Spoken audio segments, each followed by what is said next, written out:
Sony, why are you downgrading the system all of a sudden? Lit it.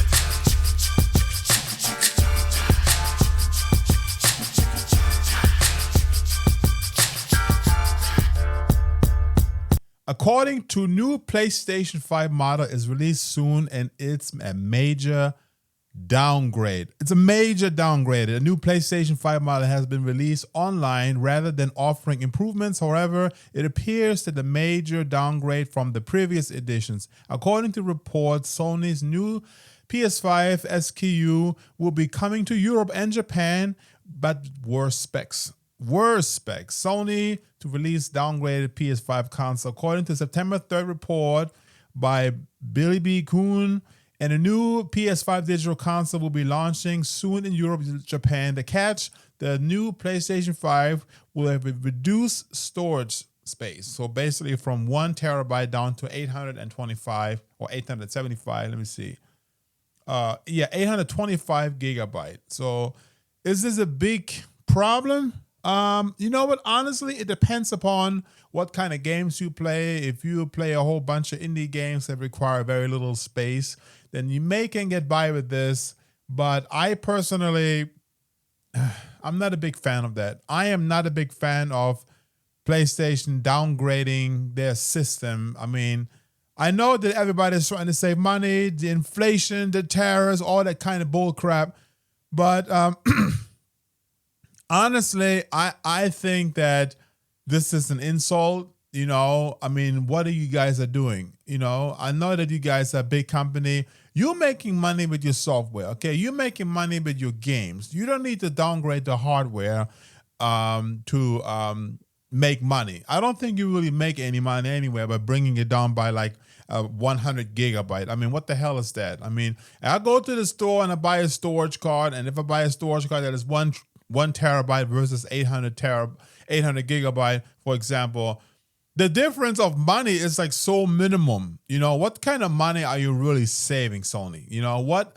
I think that you guys got to stop playing around with the system. You got to stop playing around with raising the prices, all that kind of bull crap, because I think that this is just simply freaking absurd. It is freaking absurd, you know?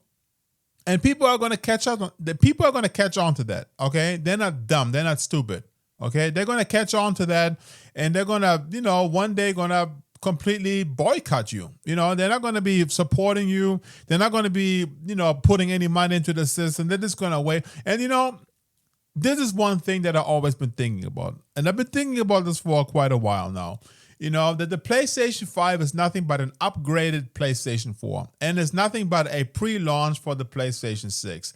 The PlayStation 5 never really had its own golden age, where it was all about PlayStation 5 and the latest PlayStation 5 games, making PlayStation 5 games from the very beginning. There were a few at the very beginning, but not really like a whole bunch. You know, we had nothing but upscale PlayStation 4 games, a bunch of remakes, a bunch of remasters, but nothing really unique to the PlayStation 5. And now they're playing with the price, they're raising the price. I think all of that is just something like where Sony is trying to like figure out the best way to present the PlayStation 6. And by playing around with the PlayStation 5 is nothing but a guinea pig, you know, a tryout for the next console.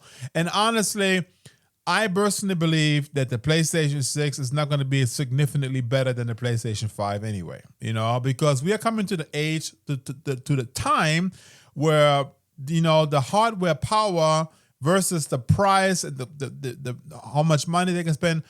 You know what? We're not going to see a major upgrade on systems anymore unless there's a significant price hike on the money part, you know, because the components are expensive. And if they put something in there that is like making a huge leap on power and graphic, you know what? You're going to have to pay $2,000 at least for the console. And I don't think Sony's going to do that because no one is going to buy it. At that point on, it's also ridiculous anyway. Might as well go ahead and buy a PC. You're going to get much more out of that. You know, that's my personal opinion.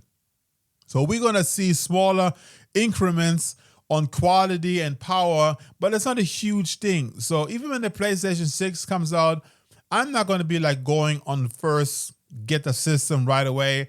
Because most of the time, by that time when the PlayStation 6 comes out in 2027, we're probably finally coming to the part where the PlayStation 5 finally have a bunch of good games on it. And then the PlayStation 6 is going to take those particular games that are now very hot, very, very big. A lot of people are purchasing the game, stuff like that. They're going to be just upscaling a little bit and putting on in the PlayStation 6. I'm going to resell it. We're not going to get anything unique anymore. Especially the PlayStation 4 is still there. The PlayStation 4 is still not dying. There's still a whole bunch of a huge community of people are still into the PlayStation 4, still actively playing PlayStation 4. So we are literally having 2 generations running at the same time for more than 5 years now since the PlayStation 5 is out. And the PlayStation 4 ain't going to go nowhere. I believe that by the time the PlayStation 6 comes out, people are still going to be playing PlayStation 4. And why is that? Like I said at the very beginning, because the increments of power and graphics and quality of game is so minimum that some people, especially people that don't know much about video games, maybe they're not so big into the gigs and they're not looking at all the text and specs, they're not going to see a significant difference between them. So they're not going to care having a little bit of better graphic just to play the PlayStation 5 versus the PlayStation 4. And plus, because of the whole cross games, they're having the same games on the PlayStation 4 as the PlayStation 5. So why upgrade? I think that most people are going to upgrade when the company finally starts to stop making games for the PlayStation 4, but make unique games only for the PlayStation 5 and up. But no, not even up. It should only be for the PlayStation 5. They got to stop this whole upscaling stuff. Okay, they really got to stop doing that. When Grand Theft Auto 6 comes out, then as far as I know, it's going to be uniquely to the PlayStation 5 and PlayStation 5 Pro and Xbox Series X. But that's it. And that's how it should be. And I think at that point on, people who are really into Grand Theft Auto 6, they are forced to buy the PlayStation 5. And that's how it should be. Every system that comes out, every game that comes out has to be for its system at the time. But once the new system comes out, developers have to make games uniquely to that system. And the system, the company that makes the Sony that makes the PlayStation have to make it easy for developers to use their new tools to make games for their new system. Make it available for them. I don't know what I'm getting, of course. I wanted to actually talk about this whole thing regarding the downgrade of the PlayStation 5. I think that personally that's an insult. I think that's personally it's just a cheap way to, make money. Instead of raising the price, they just lower the quality. But you know what? It's the thing. They're actually raising the price again. Don't believe that the price is going to be less because it's less quality or less space on your system. Right now the PlayStation 5, the PlayStation 5 Pro, I think is selling for $750 right now. I think they brought it up from $700 to $750. So when the PlayStation Slim comes, PlayStation 5 Pro, whatever less hardware comes out or less space comes out, believe me, it's going to be the same price. It's going to be $750. Okay, no difference. Which means they raised the price again behind your back without you even knowing it.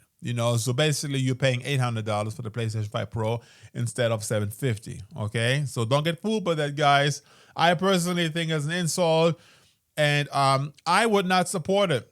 You know what? You got to make your voice known, and not with your compliments, not with your complaining, not with your bad comments about Sony.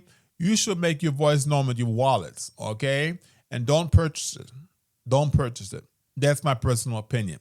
And that's I personally stick to it, and you should stick to it too. Get the old PlayStation 5. I think you can still get it at a reasonable price if you buy it used, but stick to that and don't get the upgraded version, actually downgraded version.